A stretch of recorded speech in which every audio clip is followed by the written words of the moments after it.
What's going on, my friends? For today's watch review, we're taking a look at another Invicta Pro Diver. This version is fairly new. I want to say it's not any older than a couple of months, but I think it's fantastic, so let's get right into it. Starting off with price, you can find this hovering around the $100 range, which is fantastic considering everything that you're getting. You know, regardless of the price tag, this is a great watch, but when you add in that price tag, it makes it even better.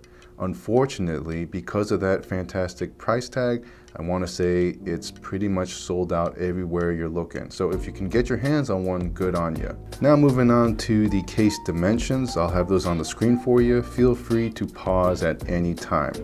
Straight off the bat, for those of you more familiar with the middle to small size watches, this is going to be a little bit on the larger size. Case dimensions, or the diameter, is larger than your average watch. However, if you're already a fan of Invicta, then this watch is going to be no surprise to you, and in fact on one of the more moderate sized models that they have available.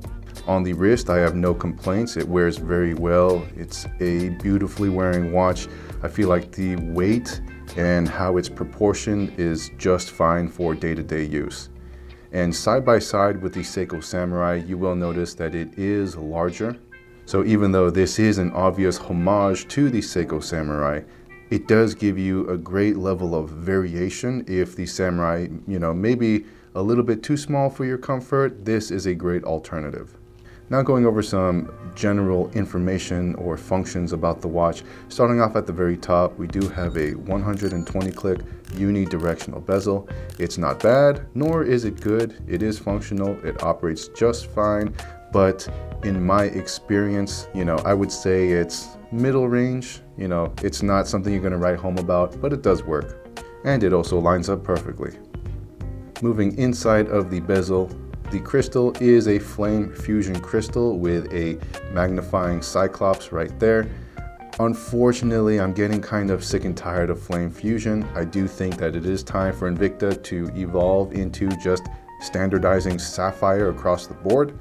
But with that being said, flame fusion has never failed on me. It is just a personal preference that I would like to see more sapphire on Invicta watches. As far as the magnifying cyclops goes, usually I'm not a fan of it, but in this case I'm okay with it because the crystal and dial is so pronounced and massive that proportionally the cyclops doesn't really get in the way, and I think it is a nice visual touch to the entire appearance of the watch. Moving on to the side, we do have a knurled screw down crown. And then on the underside, we have a display or exhibition or open caseback, and it is a screw down caseback. So looking at the hardware, you've got the formula for an all around solid watch that outside of personal preferences, you can't really complain. Going back to the dial is the star of the show here. I think it's absolutely beautiful. I'm not sure what that dial texture is. Post-editing, I will do some research to see if there's an official title for it. To me, just off of first impressions, it looks kind of like a reflective asphalt. And that doesn't really sound glamorous, but it does look fantastic. And when you're wearing it out in the sunlight, it does glimmer in a very beautiful way. The pronounced indices along the dial also add to that visual appeal. It's very easy to tell the time, but nothing looks crowded here. I think everything is just right, and the color combination with the gray and then the Batman dial, so black on top and blue on the bottom, it all just kind of ties together really well for a great looking watch. My only complaint on the dial is the hands on that hour hand. You've got that little split right there. I don't know why they did that. Was that necessary? It obviously is not going to affect the functionality of the watch whatsoever. Again, that is just a personal preference. I would have preferred a clean hour hand, but other than that, I think they did a great job here. And taking another look at the bezel, even though I said that, it's so-so as far as operation goes, the appearance is fantastic. The knurled bezel surface area right here, well, functionally, that makes it very easy to grip, but visually, I think it looks awesome. It makes it look like a tool watch. It makes it look like something an engineer would wear. And I like that.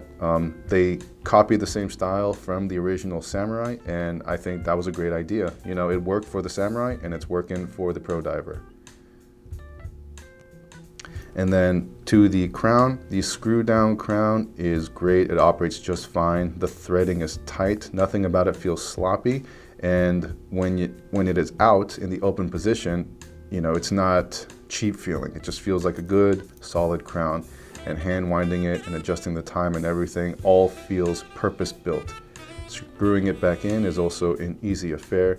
And to me, that's how I assess quality of a watch, is how solid the crown is. And in this case, this is a quality watch. Now going back to the Caseback, this is standard affair, nothing crazy here. You've got your yellow rotor that you are all familiar with. You know, even non-Invicta fans are aware of the iconic yellow rotor from Invicta's.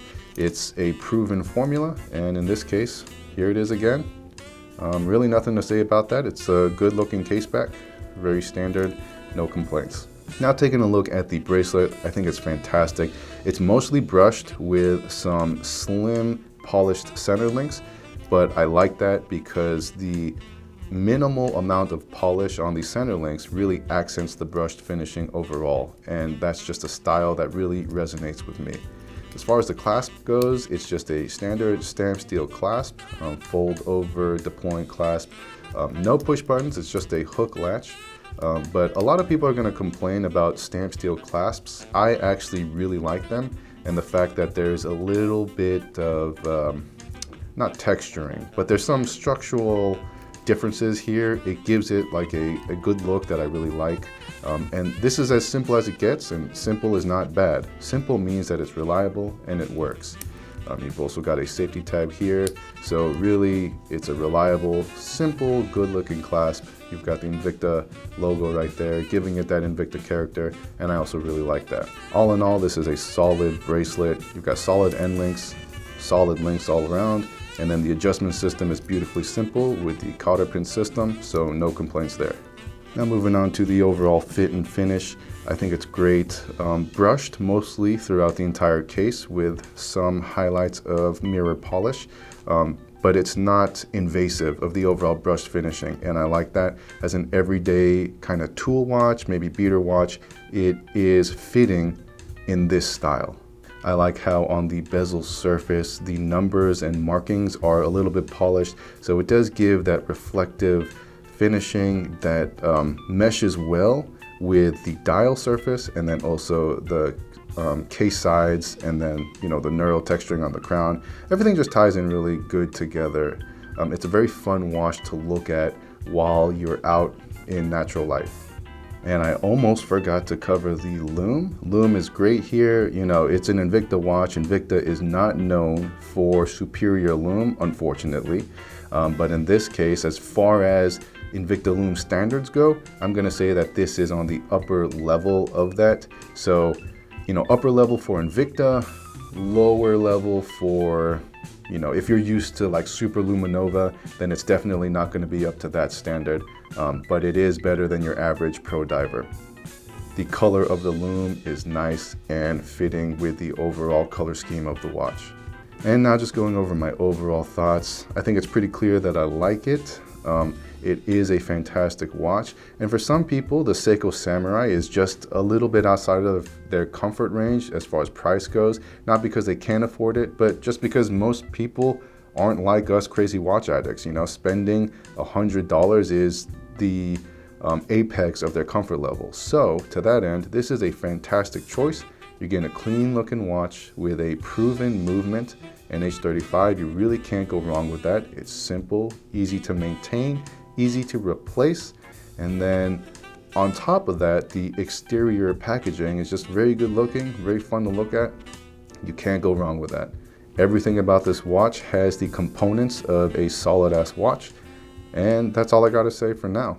So quick review, simple review. I hope it was straightforward and to the point and gave you a better idea about this watch.